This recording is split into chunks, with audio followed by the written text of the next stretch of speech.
Tuia te rangi e tū nei, tuia te papa e takoto nei. Tuia te here tangata, ka rongo te pō, ka rongo te ao, ti hei mauri ora. Namaskar, tēnā koutou, good evening, pai mārire. First of all, can I thank Dr. Gaurav Sharma for the wonderful introduction, and I hadn't anticipated any of the pre-intro information, but it does really build the foundation of the speech that I'm about to give today. Thank you for the kind invitation to speak here today at the 7th India-New Zealand Business Council Summit. I'd like to acknowledge Samir Handa, Chair of India-New Zealand Business Council, His Excellency Muktash Badishi, the High Commissioner of India, Ming Foon, our Race Relations Commissioner, and also joining us, undergraduate Tiri Kātini, a member of our Cabinet. Over more than 3 decades, the Business Council has played a crucial role in building business, cultural and trade cooperation between India and New Zealand. And for well over 150 years, members of the Indian community have been choosing Aotearoa as their home and contributing to our collective future. So much so that Indian New Zealanders now make up the second largest ethnic community in Aotearoa, making significant contributions to New Zealand society. Many of you here tonight are amongst those who are making enormous contributions in business, the arts, politics, and sport. And I don't have any cricket jokes, so I apologise for that. And I don't even have any good cricket stories. But with nearly 7 decades of diplomatic relations with India, we've recognised that our countries share many qualities. We are 2 modern, diverse democracies who are strongly driven by values. We have some fundamental commonalities. In particular, our strong desire for peace and prosperity in our region and beyond, our commitment to the rule of law internationally and the international institutions that underpin them, and our concern for global challenges such as climate change.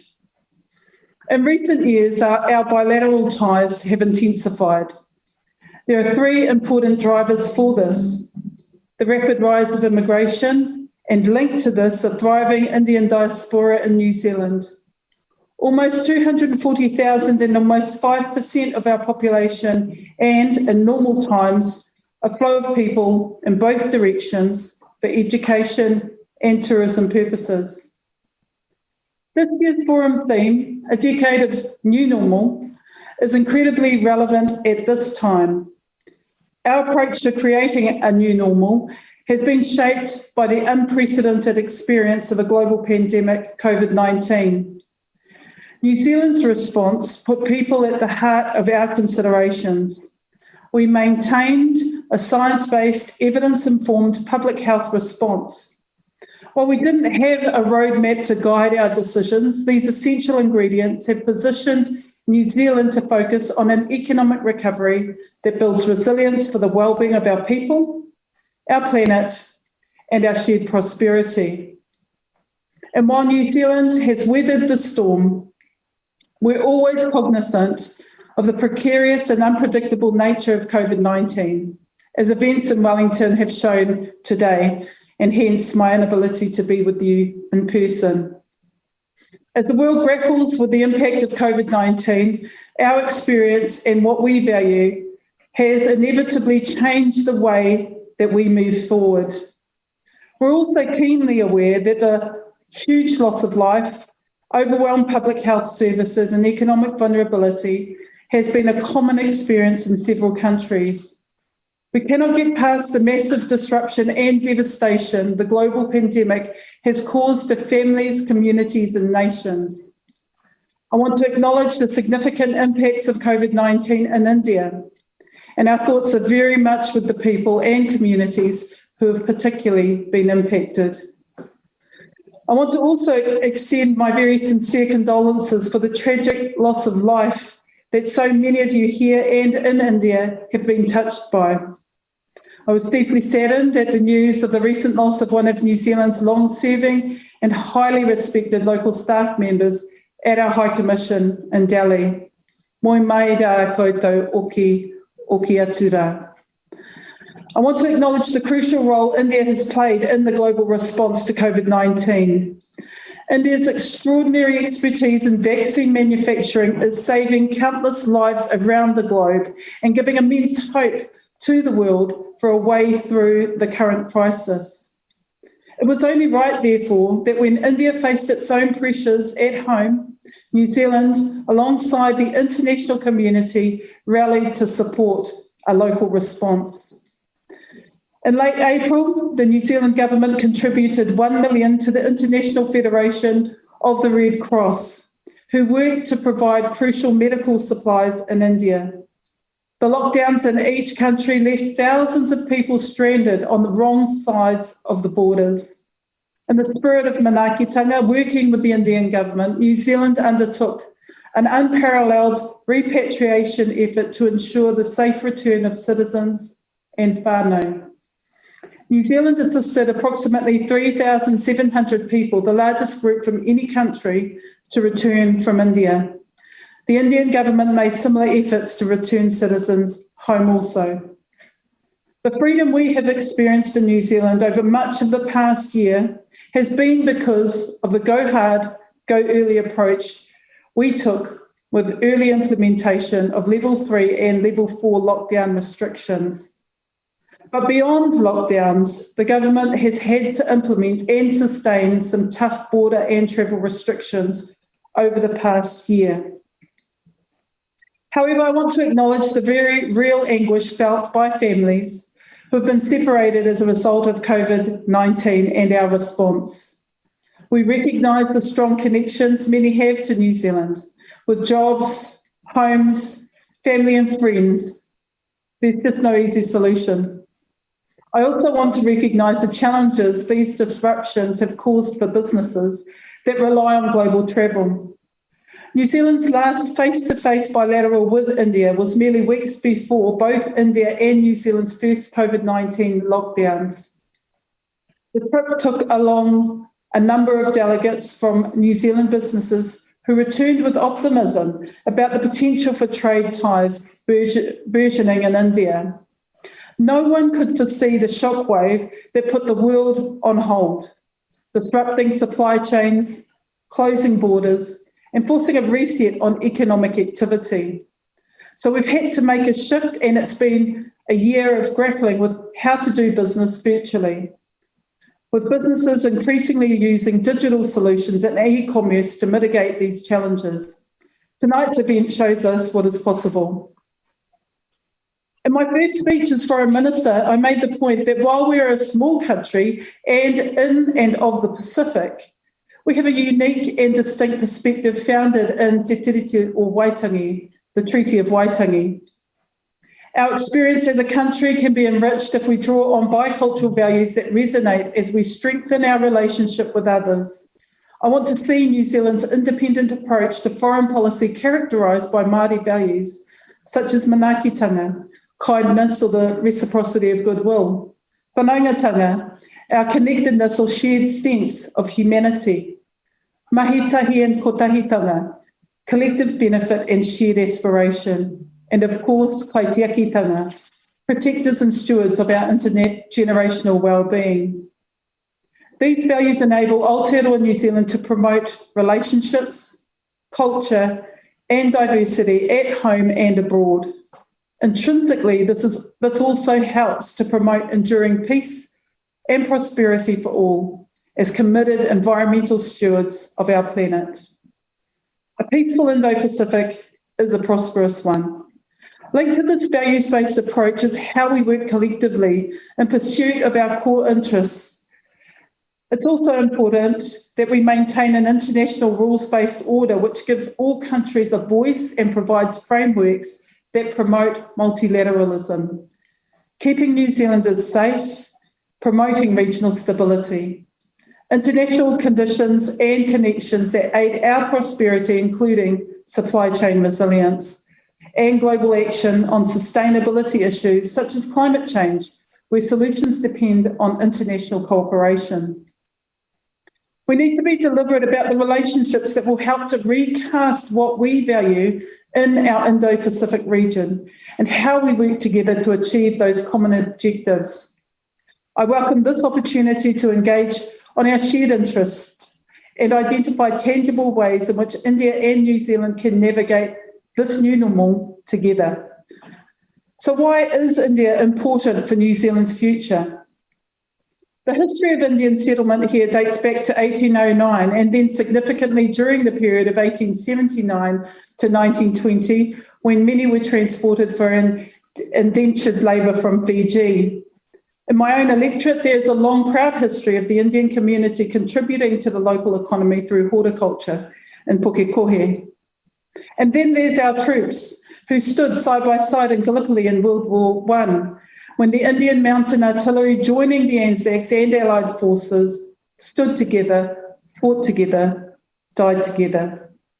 Then again in World War II, when Indian and New Zealand forces fought together at Alamein and Casino. There are several other examples. More recently, our activity has been primarily geared towards multilateral peacekeeping deployments. We have strong people-to-people connections, such as those formed between the then Prime Ministers, Peter Fraser and Jawaharlal Nehru, leading up to the Colombo Plan. New Zealand had early influences on the development of India's dairy sector and the building of India's premier medical institute, now known as All India Institute of Medical Sciences. And we must not forget the relationship forged by Sir Edmund Hillary, who went on to become New Zealand's High Commissioner to India. So as I say, India is important to New Zealand for many reasons beyond trade. Our people-to-people connections, our cultural connections continue to underpin what matters. Not only is India a rising power, but a responsible power also. With over 900 million voters and over 3 million elected representatives at council level. India is by far the world's largest democracy. The development and humanitarian support provided by India to countries around the world, including our shared Indo-Pacific region, is invaluable. And India has long been a key contributor to peacekeeping efforts within the United Nations. We were delighted to support India in gaining its current term on the United Nations Security Council. New Zealand, being a highly reliable and predictable partner for India, is uppermost in our minds. The Prime Minister will be speaking on the Indo-Pacific later this month. The Indo-Pacific connects our whānau of the Pacific, our close friends and relatives, further afield in East Asia and the Pacific Rim. And most importantly, the Indo-Pacific recognises the influence of the Indian subcontinent on the wider region. As we negotiate and navigate the path through COVID-19, we must hold fast to our values to guide our way and, as our forebears looked to the stars to guide them, find our way through this very challenging time. Our values guide and shape our focus in the region on building regional resilience for a peaceful Indo-Pacific. The foundations for such a region are known and accepted by most. We seek a region that is inclusive, transparent, upholds international rules, including freedom of navigation, where countries are sovereign, markets are open, and where ASEAN remains centre stage. India is and will continue to be an immensely influential and prominent actor in building that kind of region. We both have a deep stake in the region's stability, and by working together, we're better placed to address the complex array of challenges facing us, from economic and health crises arising out of the pandemic to climate change and the myriad of geostrategic challenges across the Indo-Pacific region. Aotearoa New Zealand will, alongside partners, seek to strengthen ASEAN-centred architecture, to uphold regional norms and rules. Cooperating with one another's regional initiatives where our principles and values align will be critically important. New Zealand welcomes both ASEAN's outlook on the Indo-Pacific and India's Indo-Pacific Oceans Initiative. Both highlight the need for greater maritime cooperation. And this will be an area for further discussion with my counterpart in India, because as no person can single-handedly sail and navigate a waka, no single country can face down these challenges alone. He ora te whakapiri, he mate te whakatakariri. There is strength in unity, defeat in division. In recovering from COVID-19, there is a lot India and New Zealand can do more of together in the region. Finding ways to take forward our economic relationship, upholding and advocating for regional rules, norms and institutions, and expanding our bilateral defence and security cooperation. We have a number of elements already being progressed, including a bilateral defence arrangement, plans for staff exchanges, and agreements on information sharing. India will therefore continue to grow in importance as a partner for Aotearoa New Zealand in our shared region. Cooperation and partnership will be at the forefront of our approach as we seek to address today's complex set of challenges and emerge as a peaceful Indo-Pacific. Of course, we cannot discuss our relationship with India without touching on te ohanga or the economy, particularly to a business audience like yourselves. Te ohanga not only means economy, but also nest, from which our birds stabilise and strengthen to reach lofty heights and extensive distances. I think this is poignant to the economic reforms initiated by Dr. Manmohan Singh in the 1990s. The nest he built has seen India's power and dynamism rise worldwide in a huge array of interventions and innovations used in daily lives. This extends to New Zealand. We welcome the significant and increasing contribution to the New Zealand economy from Indian companies, particularly in biotech and services, but also in many other sectors, many of which will be represented here today. India represents an enormous opportunity for New Zealand. In the year to September 2020, our two-way trade relationship was already worth nearly $2.5 billion. But there remains significant opportunity to intensify our trade cooperation.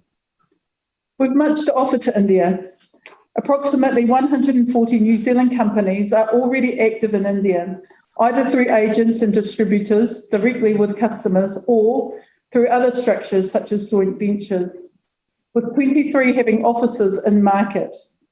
Our Māori economy is burgeoning, growing at approximately 10% per year, with a deep interest in whenua or land and high-value food production such as kiwi fruit. My colleague Under Secretary Renal Tirikatene will be joining a panel discussion to discuss the Māori economy in more depth. We can see New Zealand businesses working with Indian businesses to help improve their own products, for example, like RML engineering, helping to improve food safety for dairy farmers in India. For Auckland company Raycon, providing technology to assist in India's 5G mobile network rollout in the future. And of course, our renowned education for international students has always been in great demand to Indian students. India is an emerging strategic market for tourism, and our second largest source of students will be essential in the recovery of these sectors. One of the government recovery initiatives for international education is an initiative spearheaded by Education New Zealand to promote a range of flexible education options that enable students to remain connected and engaged while border restrictions remain in place. We see this as an opportunity to reset and increase the quality of our services. I'm aware that in the past number of Indian students were caught up by low-quality, unregulated education agents who took the chance to exploit young students. We don't want this to be our new normal, and we want to ensure that in the future, when our borders reopen, your children and young people travelling so far from home are safe and are looked after in our country. While trade is crucially important for our respective economic recoveries, we recognise that for India, an economic relationship must go beyond the traditional buyer-seller model.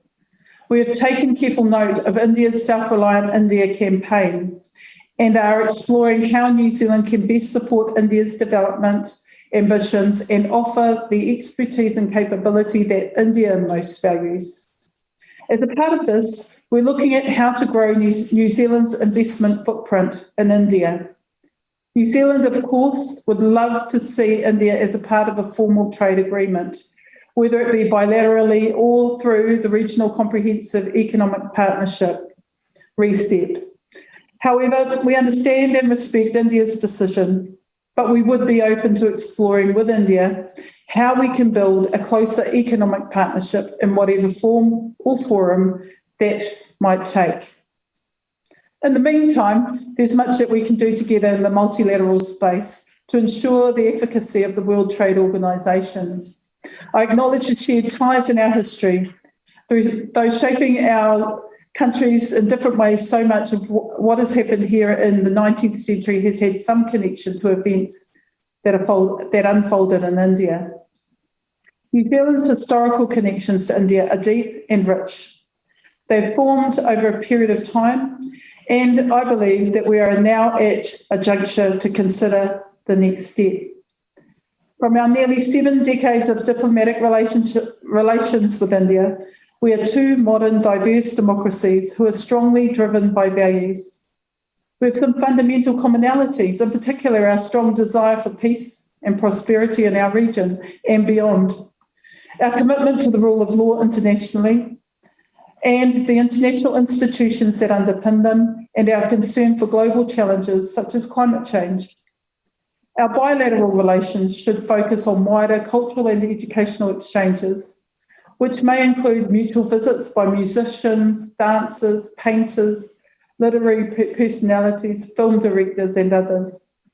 When we look forward to the future, there's no denying the problems are serious. The ongoing pandemic and its related economic crisis, global insecurity, climate change, to name a few. I'm hopeful that the relationship between New Zealand and India will continue to strengthen during this time. I say this while knowing that India has the whole world knocking at its door. We are acutely aware that we cannot rely simply on sentiment or shared history for a place in India's future. And so I hope that my words today can give a sense of New Zealand's strong ambition to enhance our relationship. Our diaspora Indian communities that have long made New Zealand their home make a significant contribution to our way of life, our sense of community, and of course our economy. Indeed, amongst the Māori community, intermarriage has been a pathway to consolidate what we have in common and share the very best of who we are. And there's evidence of this in wider aspects of our society also. And I believe New Zealand's better for it. While all of us want to see more travel and trade, including with India, and we know that travel must resume soon and borders must open so that we can welcome students and tourists to our shores, health and safety is our priority. It's our number one consideration. Our government will make changes to our border settings only when it is safe to do so.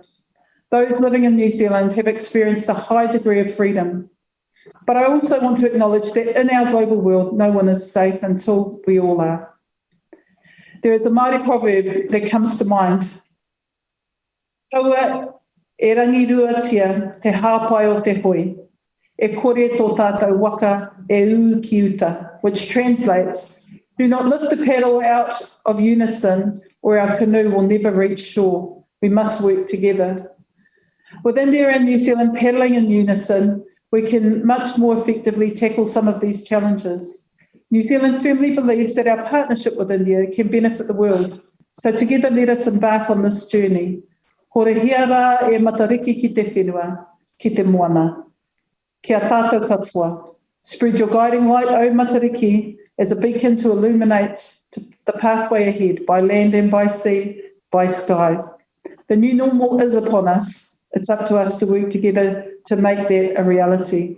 Nō reira, tēnā koutou, tēnā tātou katoa.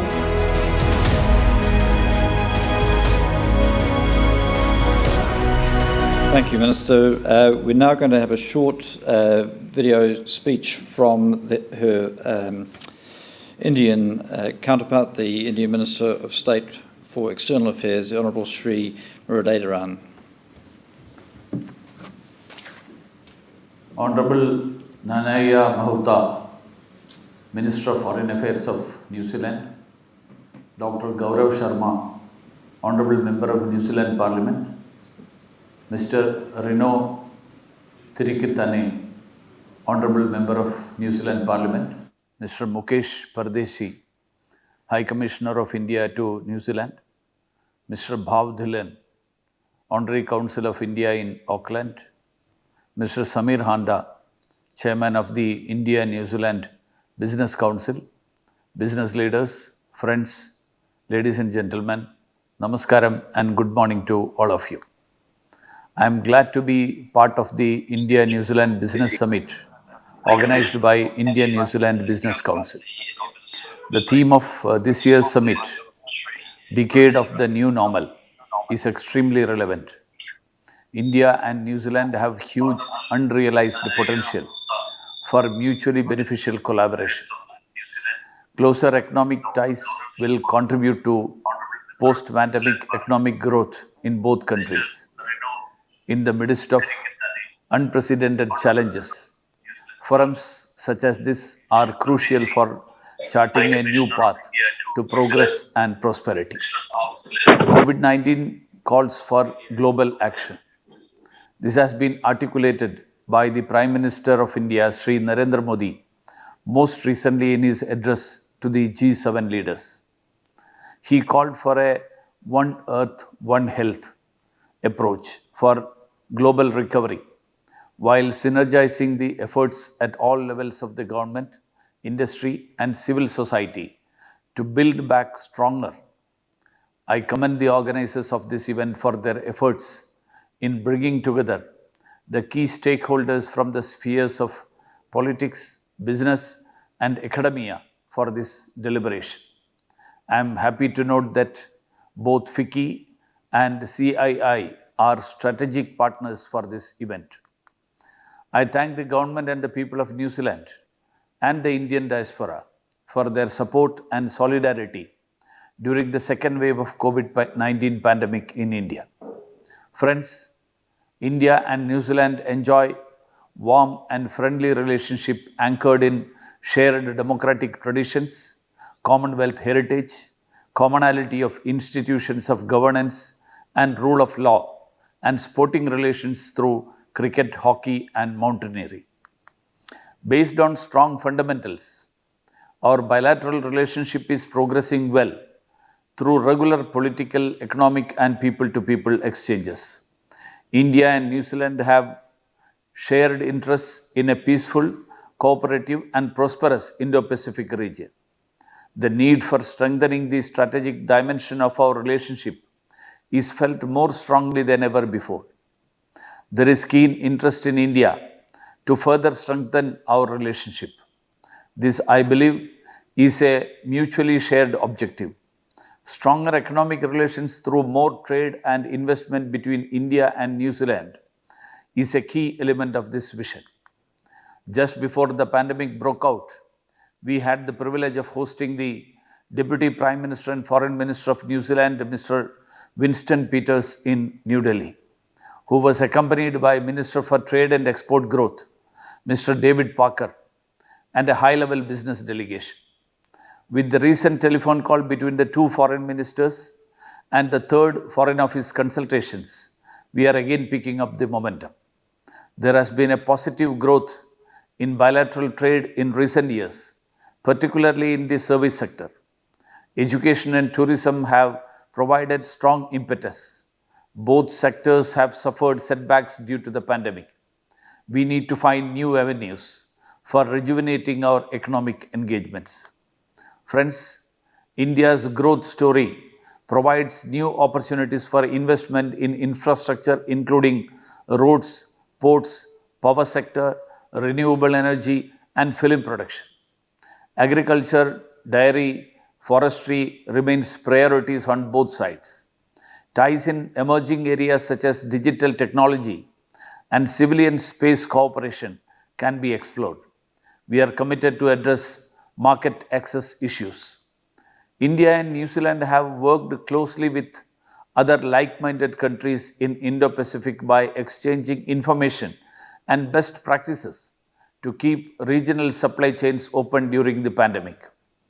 Businesses from both sides can complement this effort by seeking long-term partnerships for more diverse and resilient supply chains. A good beginning in this regard has already been made with some of the leading New Zealand companies establishing business in India. India is not just a large market, but it is a diverse market with an immense talent pool. Stronger economic interactions through technology tie-ups and collaborations would be more relevant in the future. India's vibrant startup ecosystem provides opportunities for collaborations that can help us define and adjust to the new normal. Like in many other countries, the pandemic has impacted economic growth in India as well. We have taken a series of decisive economic measures. The Prime Minister announced transformational reforms and enablers through the Self-Reliant India initiatives for building strong capabilities through structural reforms. These measures have started showing early results. India received foreign direct investment of $81.72 billion during the financial year 2020-21, which is the highest ever. Exports in April 2021 have surpassed the pre-COVID-19 figures. Friends, the large Indian diaspora in New Zealand is a strong bridge between the two countries and has been a catalyst in our economic relations. We are happy to note that people of Indian origin in New Zealand are doing well in their chosen fields and are rising to leadership positions in the government and in businesses. In a globalized world, talents, ideas, and resources often move together. We must also have a long-term perspective for strengthening people-to-people ties to ensure mobility of people, especially talented students and skilled workers. Indian students in New Zealand are an asset to the future of this relationship. Number of students from India to New Zealand, however, has declined over the last few years. Giving Indian students the opportunity to work after study would encourage them to choose New Zealand as a destination for higher studies.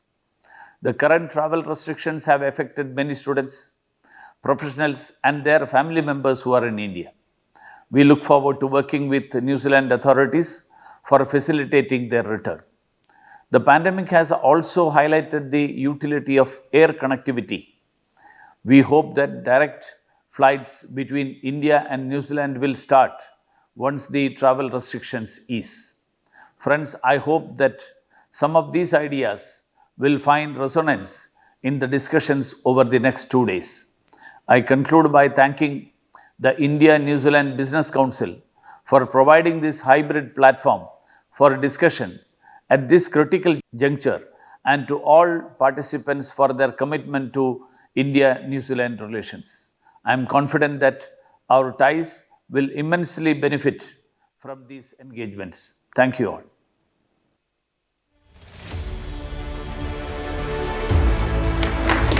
Well, thank you to both ministers. I'm afraid that our minister ran the clock down so that the opportunity for Q&A, which I was expecting, is not possible this evening. However, we do just have time to do one important thing. And one of the lifebloods of any community is the information networks that it has and sustains. And in New Zealand, the INZBC's quarterly Kia Ora India publication is such a publication. So I'd like to get the INZBC team to the stage to make ready for the latest quarterly magazine, which I have read and which I was going to use as the basis for a variety of questions.